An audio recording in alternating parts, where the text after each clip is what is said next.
করতেছেন এই আপনাদের পকেট ভরার জন্য কি আমরা গণঅভ্যুত্থানে অংশগ্রহণ করেছিলাম? আপনাদের জন্য কি হচ্ছে মা বোনদের বুক খালি হয়েছে? আপনাদের জন্য কি হচ্ছে মানে আপনারা হচ্ছে নির্বাচন করবেন, সরকার গঠন করবেন, পার্টি করবেন, টাকা পয়সা পকেট ভরবেন, সেই জন্য কি গণঅভ্যুত্থানে অংশগ্রহণ করেছিলাম? মাহফুজ আলম তিনি বলেছেন বাউল শিল্পী সহ যারা অন্য মতের আছে তাদের উপরে জুলুম বন্ধ করা হোক। এখন আমার কথা হচ্ছে ভাইজান, আপনি যে বলছেন যে বাউল শিল্পী সহ সবার উপরে জুলুম বন্ধ করা হোক, এই যে ফেসবুকে যে আপনি একটা হিরোরিজম করলেন, এই যে নাটকটা করলেন, আপনি আমাকে বলেন যে আপনি একটা উপদেষ্টা পদে থাকা অবস্থাতে আপনি প্রতিবাদ জানাচ্ছেন, কাদের কাছে প্রতিবাদ জানাচ্ছেন? কে প্রতিবাদ করবে? তাহলে সাধারণ মানুষ কার কাছে প্রতিবাদ করবে? মানে আমরা যে দমনপীড়নের শিকার হচ্ছি, আমরা তো আপনার কাছে বিচার চাইবো, তাই না? আপনি কার কাছে বিচার চাইছেন?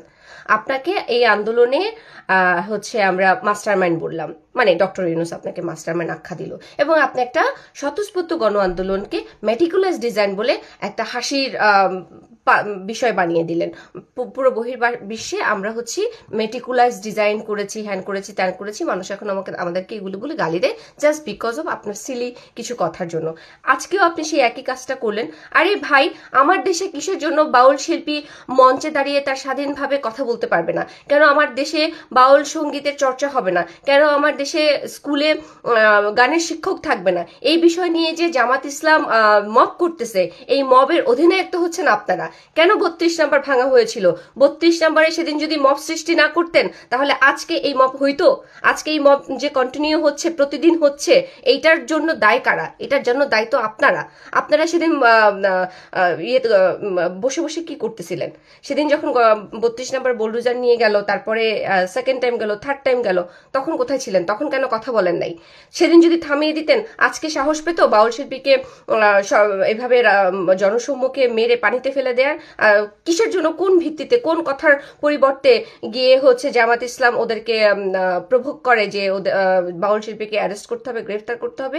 কিসের জন্য নারীরা ঘরের মধ্যে আবদ্ধ থাকবে? কিসের জন্য আমাদেরকে ডিজিটাল লিঞ্চিং এর শিকার হতে হবে? এর দায়ভার কে নিবে? এর দায়ভারকে সাধারণ নাগরিক নিবে? সাধারণ নাগরিক রক্ত দিয়েছে, গণঅভ্যুত্থানে অংশগ্রহণ করেছে, এই হাসিনার মতো স্বৈরাচারকে হাঁটিয়েছে। কার জন্য?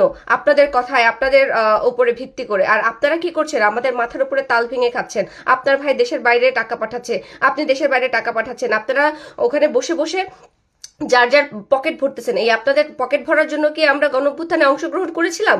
আপনাদের জন্য কি হচ্ছে মা বোনদের বুক খালি হয়েছে?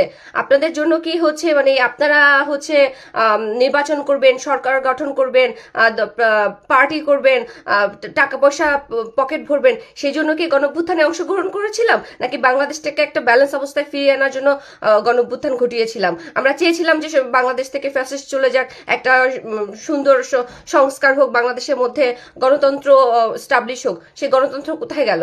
গণতন্ত্র তো আপনাদের পকেটের মধ্যে। পকেট থেকে গণতন্ত্র বের করে